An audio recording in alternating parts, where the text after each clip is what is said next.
So the offensive line for the Green Bay Packers had an absolute field day with the Los Angeles Rams, number one defense in the league, but really run roughshod around them. And the way that they're executing their scheme, first of all, their game plans are so offensive line friendly. The personnel that they have around them really aids to that. But the way that their coaching staff has gone about putting in a game plan that is having complete buy-in by all 11 players on the field. And then they are also technically one of the most sound groups in the league. They're very, very intelligent. They have multiple All-Pros on their team now, and you watch some of the adjustments they can make because of their seniority, because of their experience, really puts them at a different level and allows them to dominate and really peak at this time. So let's watch a couple clips and show you what we got. Brought their two tight ends in again. This guy, the best blocking tight end in football, has been for a number of years, Mercedes Lewis.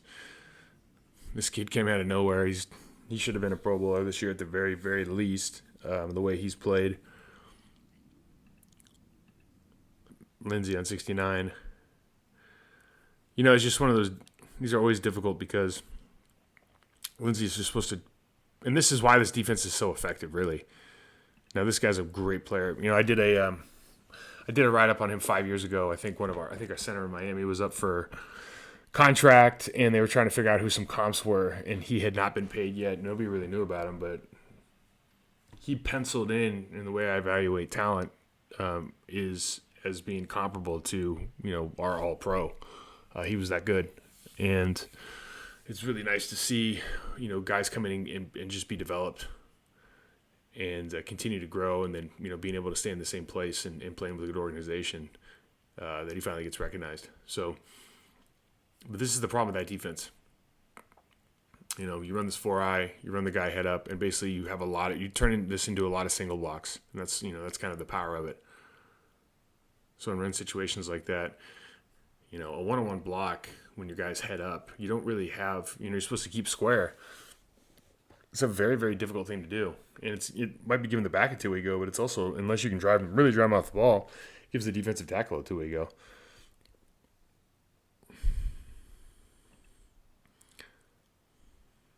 You just love, because all the motion that they run, all the nonsense that's going on here.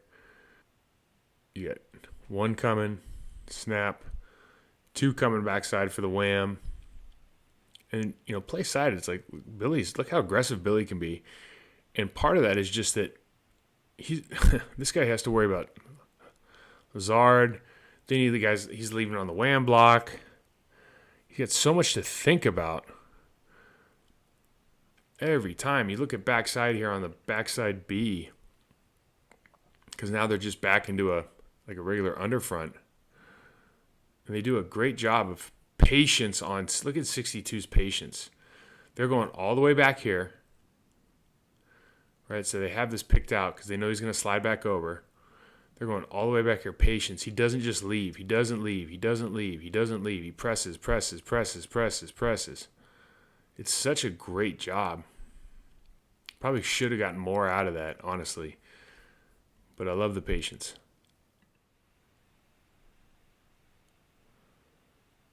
And this is what the Packers are doing so well. So once we give them a little bit of a shade here. So you're just in an under front with a 4-eye. Hey, take advantage. First step down, second step in the ground. Lindsey stands him up and gives. That's all you need. That's all you need is a crease. Look at the way Billy Turner finishes this play. And you saw this, I think, this entire drive. Saw guys jumping over piles and landing on people. Love it. And the biggest thing with the line, this is a very, very offensive line friendly offense, not only with the personnel that they have, obviously, at the skill positions, but we've looked at this before. They really don't drop back that much, and if they're dropping back, it's not for very long. Okay, bring the bruiser back in. Take Aaron Jones out. And now you've got, look at the box.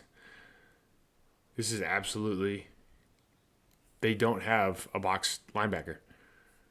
They've moved him out to the line. When you talk about scheme, you really can't ask for any more. I might even make the argument that they should have just double-teamed backside on. They could have just double-teamed Aaron Donald on the backside here and had Rodgers hold this guy Look at the way this turned out. I mean, this is your first team All-Pro, holding his block. This kid made the Pro Bowl this year, holding his block. It's a really good offensive line.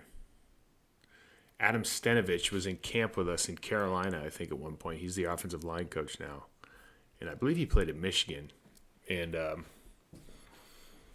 it's just funny how circular the world is. He's out there now looking at this like this is, arguably one of the top 2 offensive lines in the National Football League.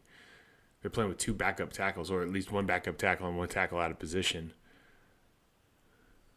Run the old stretch play. If you watch this in full speed, what's awesome about this play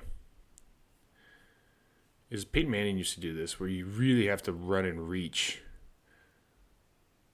to get his running back the ball. And what's so good about that is it forces the defensive line to really react. It forces the linebackers and the secondary to really react to the ball because he shows the ball the entire time. So if he ever wanted to actually pull this, right, he's going to be in a great position. This guy's coming down either way, don't get me wrong.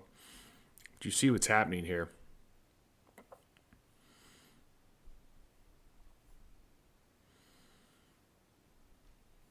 Really, really fun to watch this offense. So far, you can see they're not giving the Rams an opportunity to rush Aaron Rodgers. I think that's what's kind of maybe the most important thing. So again, they do a drop back pass, 3-step drop.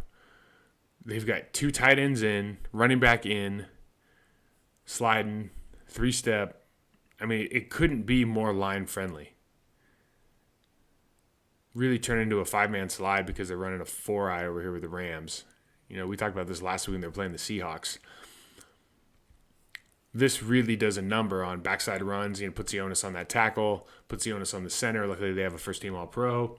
But you've seen 90 make a couple plays already here in this position, that 4-eye, because that's a very difficult block for a tackle to make, especially against a good D end or a good D tackle.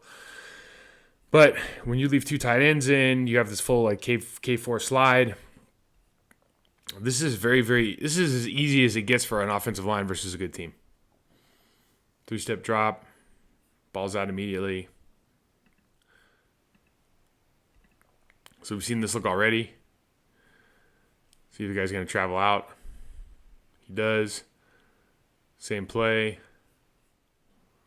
So caught him. So Rodgers once again catches these guys running all around. And so now nobody's ready to play. It's not a free play for them, and people are still coming, but they're not in the right positions to be successful. Everyone's disoriented. I mean, this is what a quarterback does for you. And so, again, on this first drive, it's amazing how friendly this offense is. Earlier, everything works off each. It's just beautiful the way they work off each play. So we saw the stretch. Showing. Pulls it out. Rodgers is one of those guys who can throw under pressure. Okay, they're back in that formation. Does he leave again? Tighten it down. We've gone back to this play a lot. You can just see what options it gives. So they see this on the Rams side. I'm like, all right, we're going to tighten everything down. Right? We're going to make you bounce this. They think they're going to have to bounce it here, where we're assuming 49 is going to lose that block to 54. But really, we're just going to run off backside tackle's block.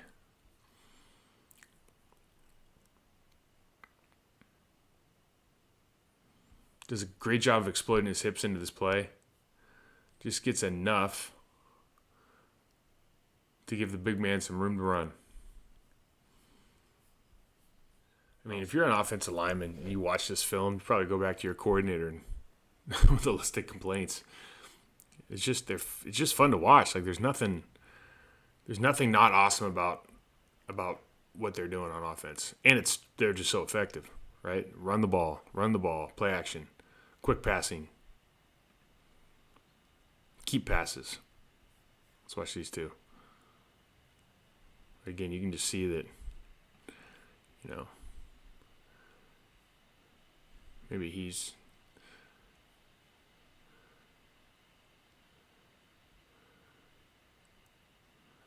it's just unusual.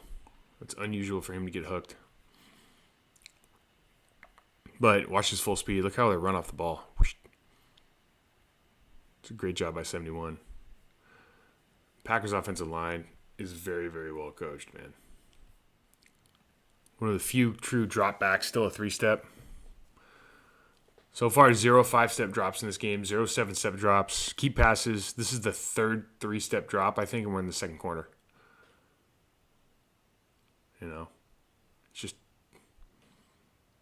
it's awesome. Just awesome. And I know we had the scuffle after this play. So we got back to a 1st and 10. So this is why Billy's having success. Pad level. Not much to hit. Trying to punch him at the top. He's not going dead vertical, but he's not going so wide. He's keeping this toe pointed towards the line of scrimmage. It's just it's little things, but really, once he gets to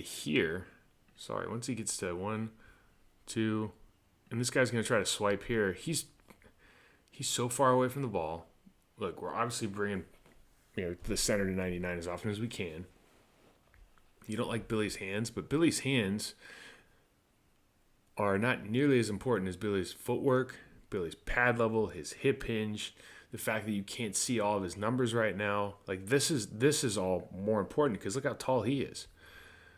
This is why people are successful. You always want to talk about the hands. The hands are super important. But if you get the footwork right, now we're talking. Everyone's seen this play. Here's why he's so mad. As he comes back, there's no way Ramsey can keep up navigating traffic, and that's why they run this play. But this guy's got to be more aware. You can see 33's late because they're running the guy off the edge. They're running him off the edge. He's pointing to who he has. He misses this. Like he's confused. Look, he's confused. He's confused. Oh. Look. We're at home. It's 10-3, second quarter. The Packers have had 0 5-step drops, 0 7-step drops, 3 3-step drops, a couple keep passes, a couple quick throws, and a lot of running. And that's a formula for success. I don't care who you have at quarterback or, it's just a beautiful offense to watch. So now everyone on your field feels confident. Everyone on your team feels confident they can execute this game plan. And there's nothing more powerful. Like we talked about it this week. Confidence is like a foundational skill, right? You can't get to where you want to go if you don't have it, right? And so everybody on this field feels supremely confident in their ability to execute this scheme. And really, when you talk about it, you think about the skill position players, like bigger picture stuff here. You think about the skill position players. They have the opportunity for glory. Okay? So glory. They have he got 2 touchdowns. He had 5 catches for 75 yards and a touchdown. He ran for 100 yards. He's 29 for 35 with three touchdowns, no picks. These guys have glory. These guys, when you start talking about confidence, the only clean sheet, good job. Running back ran for 100 yards, good job. Only negative stuff can happen to these guys. So when you talk about who are you putting a game plan together for? Certainly you're putting a game plan together to win, to score points, to hold the ball, to whatever your main drivers are aside from scoring points. But the other thing you're trying to do is you're trying to get everybody here, and this is what I think we lose a lot. You're trying to get everybody here feeling like they have the capability to excel at what you're asking them to do, right? And when you put an offensive line in a position where it's the second quarter, they're up 10-3, they have all these skilled players, and they're running the ball successfully, effectively. They've thrown 0 7-step, 0 5-step, a couple of 3-steps, and a lot of play action pass. They feel really, really good about what's going on because now the defensive line, they're not coming as hard, right? This number one defense that wants to be a bunch of bullies, they're getting run on, right? They're in a different kind of battle now. They don't have their best guy. It's a different. Okay, so here's your first 5-step. Quick check down. That's just a phenomenal job. Packers are really good on the offensive line, but it certainly doesn't help that third series in the second quarter is the first time they do a 5-step drop, and it's for a check down. It's looking like pass again. Look how much time he has, because it's almost like they have to reset. And now they've got a bunch of guys in here. The only guy that you know really of note is Brockers.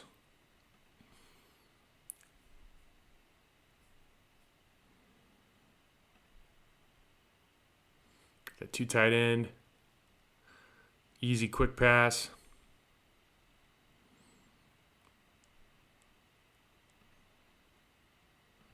So now you got to back it up. So now you probably are going to pass. 3-step drop. I mean,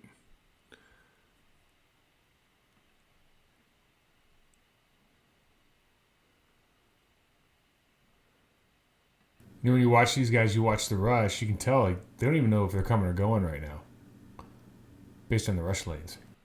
It affects the defensive line too. You think about back in the day we used to play like Warren Sapp. Like Warren Sapp's move, his chop club rip was the most lethal move in sports at one time, but it doesn't work if you're running 3-step. It's completely useless. His target point is different. He literally can't get to where he wants to go. So when you start, all you're doing is running 3-step, the creativity of the pass rush changes. And so now these guys don't ever know when he's going to get rid of the ball. So having that true rush and expending that energy is almost, it seems counterproductive. Another run. Big block here. 97 does a nice job. It's that inside hand, right? Okay, so it doesn't get a lot of yards, but this is how you know an offensive line is well coached. We've watched this with other lines before that cannot execute this at all. This is an AB1. So in this look, they're going B. These guys are going B initially. As soon as they say step, step, I'm sure Lindsey gives an alert call, and his head immediately goes to the A.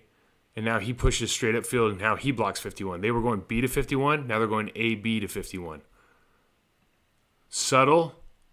He pushes them off, rises to 51. They actually create the hole just by the ability to break that through. Just that little bit of communication. We've watched 14 teams this year. I'll bet you 3 of them can do that. So this one's a little different because his foot's back. So Billy's probably thinking, like, I got him for sure. You see what I'm saying? This is a little bit easier to read.